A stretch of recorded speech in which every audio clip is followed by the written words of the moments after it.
we feel like we've treated the Sean Payton, New Orleans Saints, Jerry Jones, Dallas Cowboys, sinner and saint story with some degree of journalistic cool, and we'll try to continue to do this even as the spit hits the fan, at least in New Orleans. Mike Fisher reporting from Frisco, home of the Dallas Cowboys. Thank you for joining us. Thank you for subscribing to what we do here in Cowboys Nation and on the Fish Report. Straight dope, no bullsh, and here we go again.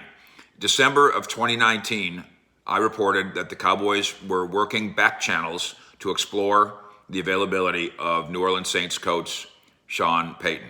They were doing that even as Jason Garrett was sitting in his office working. By the way, Jason Garrett was aware of that. It's unfortunate part of the business, I guess. But it is indeed a part of the business, as Mike McCarthy might be learning right now.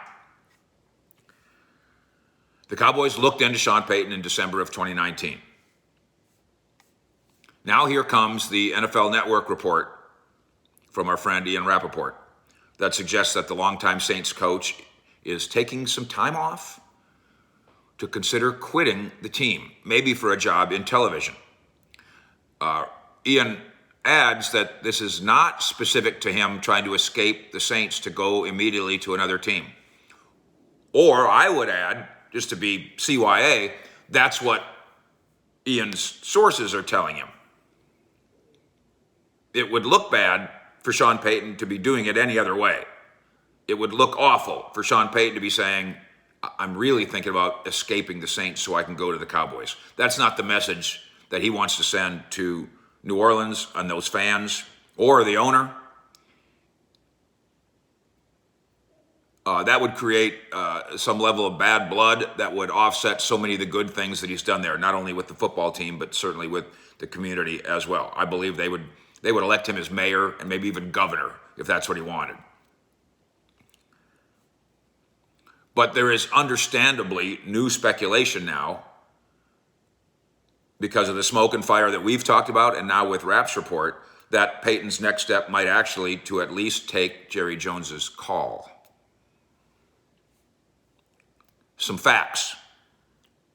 Jones is frustrated with Mike McCarthy.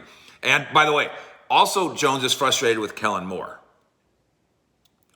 All the conversation about why can't we throw Amari Cooper open, why didn't we get CeeDee Lamb the ball, where was Tony Pollard?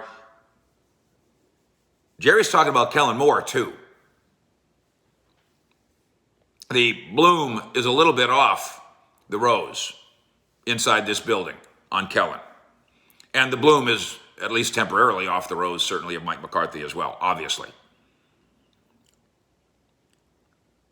Jerry is leaving this thing dangling while announcing on the fan only that there's a lot of things to think about with these coaches.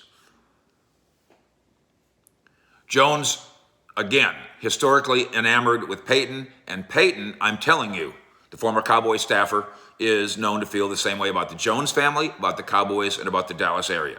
Those things are real. But fire McCarthy. Didn't he just get here? Wasn't he considered by Jerry to be my guy? At 3:29 at Sunday of that playoff game, Jerry's opinion of Mike McCarthy was, he's my guy. We found our guy. And 3 hours later, he sucks? Did one loss change everything? And one of the things we're going to delve into in our conversations with you is, if one loss changes everything, then the Packers must divest themselves of Rodgers, the general manager, and the coach. Tennessee must get rid of, and the running back. Tennessee must get rid of Derrick Henry, Ryan Tannehill, and Mike Vrabel. That's a number one seed with a bye, playing at home, that lost to some kid named Joe Burrow, being a little sarcastic. There's no way they should lose that game. So should they now fire all the people that are in charge? Should the Packers fire all their people that are in charge? Should the Titans fire all their people that are in charge?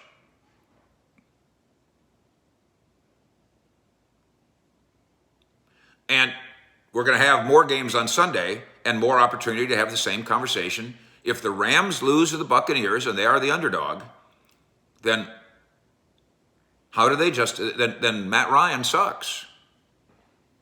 Sean McVay is overrated. Fire their general manager, move the team, sell the team. Same thing in the AFC. It doesn't apply to Pat Mahomes, doesn't apply to Andy Reid. They have skins on the wall. Coach McDermott in Buffalo has no skins on the wall, except that he's from Buffalo. Josh Allen has advanced farther than Dak has, but not far enough if he loses this game. Using the logic that some use, and they apply it to the Cowboys, Brian Daboll, who is a red-hot offensive coordinator candidate to be a coach, if he loses this game, if they don't score enough points, they should cross him off the list. That's not reality. Reality is body of work. What was Mike McCarthy's body of work here? What was Kellen Moore's body of work here? Those are the things that matter.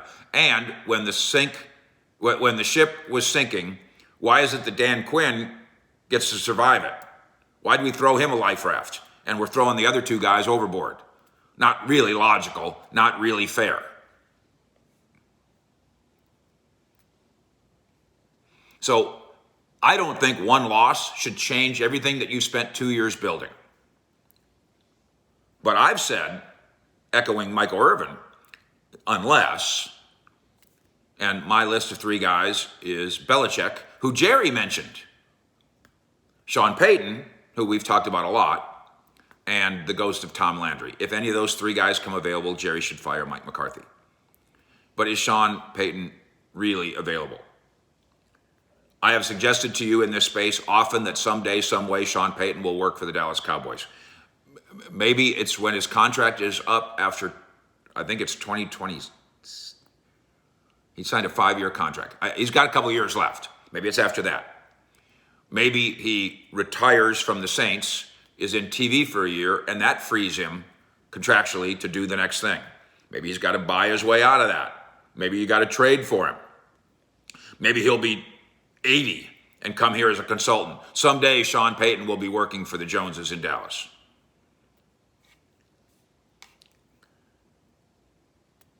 The suggestion, of course, that's part of all this is that Jones is leaving McCarthy dangling until Sean Payton has made up his mind in New Orleans. That's in play. And it's in play because Jerry puts it in play. By not saying no, he allows us all to wonder if the answer is yes.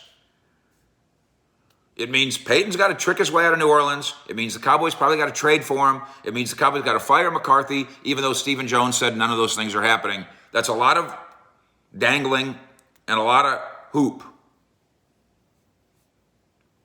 How long does this go on? How long is it unhealthy for it to go on?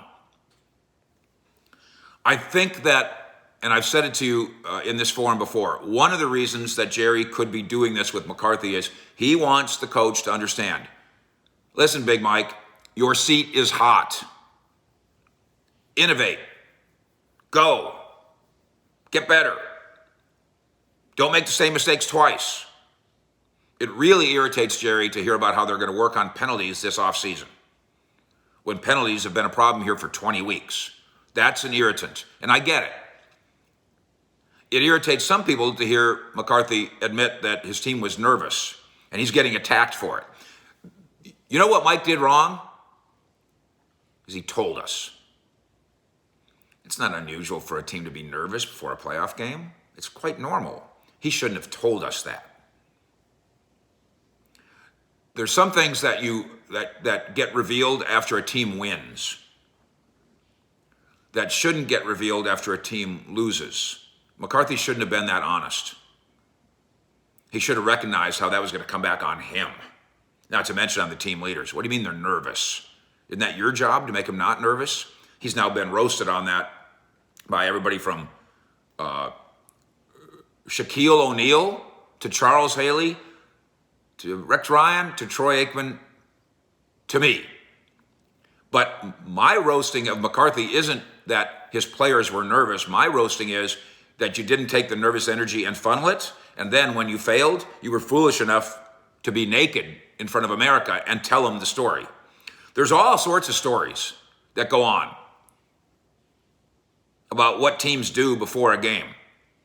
And after the game, when the team wins, those stories get to come out in a glorified manner. Example, the rookie kicker in Cincinnati, Joe Burrow, second year quarterback.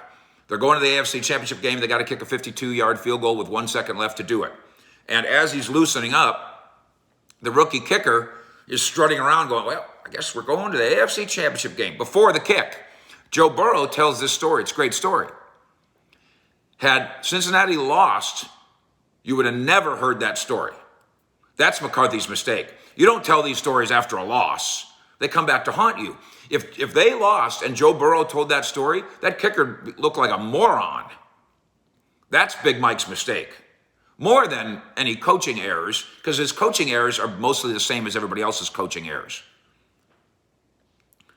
But he's put himself in harm's way, this time by being too honest, foolishly so. That turns up the heat, that turns up the scrutiny, and that raises Jerry's ire even more. So how long does this go on? Well, probably until Sean Payton decides. Probably until Jerry Jones decides, and maybe Jerry doesn't decide until Payton decides. But in the end, amid the smoke and the fire, only a public declaration of support for McCarthy from Jones is going to extinguish the Sean Payton Cowboys rumors. Fish out.